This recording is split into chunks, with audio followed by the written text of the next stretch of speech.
Good afternoon. I'm sad not to be able to be with you, but of course grateful for this opportunity to contribute to your important discussion on threats to democracy in Europe today. As you know, only states with a democratic political system can be members of the Council of Europe. Another condition is ratification of the European Convention on Human Rights. This does not mean that the 800 million people in the 47 countries live in a fully democratic state, or that their human rights are fully protected.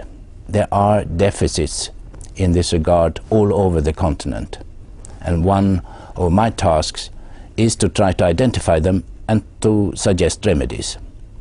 Though my focus is on the implementation of human rights standards, the interlinkage between these rights and democracy makes it necessary also to review the flaws in the way democracy works in practice. From that perspective, what are the major problems in the European democracies today? Granted, of course, that there are considerable differences between the countries. Discussions on democracy often tend to focus almost exclusively on elections, including on whether these are free and fair. This is, of course, very important, but only one aspect. Those elected must rule in a democratic spirit. They must accept limits to their power, including the principle of the separation of powers, for instance, respecting the independence of the judiciary. They must recognize the need to establish checks and balances throughout government administration. They must offer transparency and be ready to allow access to government documents through some freedom of information regulation. I have noticed that this spirit is not always there. Parliaments, in a number of cases, have been reduced to rubber stamping.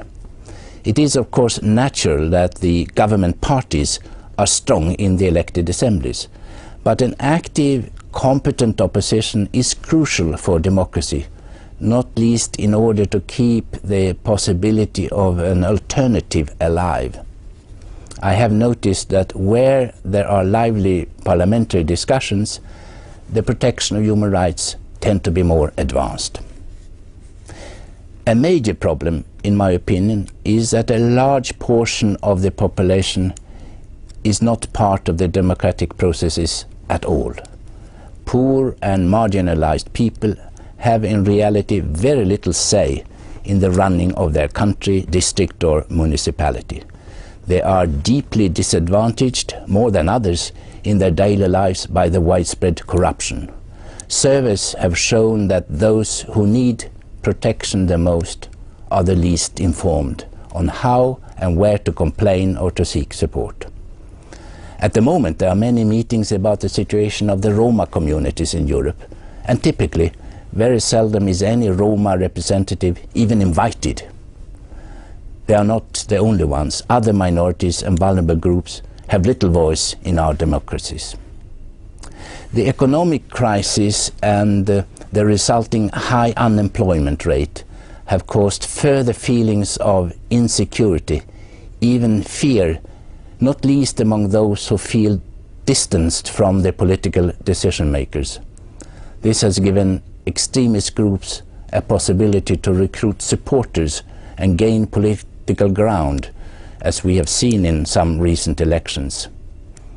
Established political parties have in some cases made unfortunate compromises with such extremists, and some of their politicians have even joined the xenophobic choir themselves. The result is further prejudices against Roma, migrants, Muslims and other minorities. Again, the weakest have been let down and our societies made more divided, less inclusive. I have argued that civil society groups and the media are key actors to protect democratic and human rights values. They are still. However, I note with deep concern that non-governmental human rights groups are not always welcomed by governmental authorities, but instead undermined and subject to unreasonable regulations and sometimes even harassment or worse.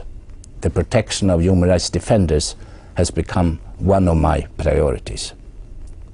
Media are certainly crucial as watchdogs on the exercise of power, to report on corruption and other abuses and to offer platforms for democratic exchanges.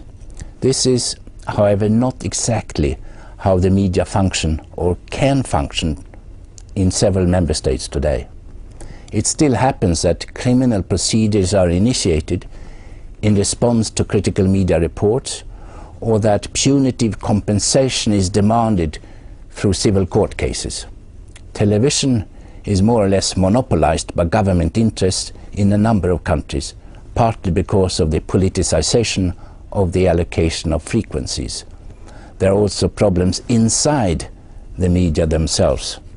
A growing tendency of commercialization, ownership concentration into the hands of a few business tycoons, a breakdown of the self-regulation systems and the respect for ethical codes.